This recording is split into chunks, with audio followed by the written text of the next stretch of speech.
Už to jede. Jsme na ostrově Béra. Našli jsme tu pěkný místečko.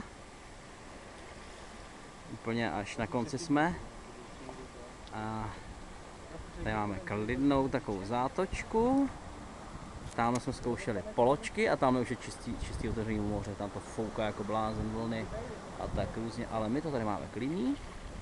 No a kluci tady začali chytat strašně zvláštní ryby, k tomu dogfishe. A má dva šuliny. A má dva šuliny. S 2 šulínama. Tak je samička. Tak tady jsou šuliny, je to samička. A jak může mít samička šulína? Jak může samička mlíčí. Jo. Mlíčí? Jo, my to sežereme potom. Takže, no a to jsou takovéhle hnusné ryby, už jsme jich chytli asi 8. Žraloci malý. Tenhle ten už je mrtvý asi tak hodinu a neustále sebou klepe.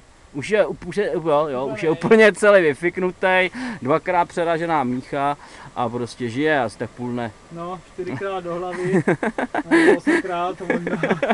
Ano. Pojď se na to, ty vole. To není pravda. Jasně. Sebevražda, vole. No a tady je taková svině. Už ho vytáhnul?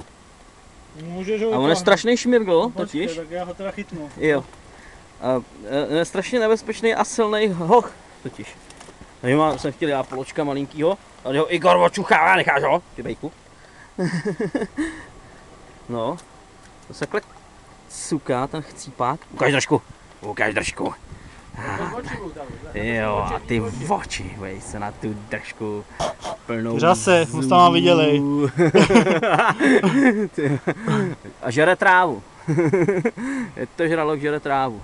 No a tady všichni jsme jich nachytali dneska, tak asi, no dobře, minimálně přes 5 a už jsme jich tam pár naházeli. No, tohle možná zasekneme, anebo uvidíme ještě. No, takhle na tyhle ty klacíky to chytáme, normálně. To je třeba zabrat jako na tyhle ty klacky. Hustý. Ten polok můj vyflusnul nějakou strávenou rybu, hele. Šup. A už tam jde.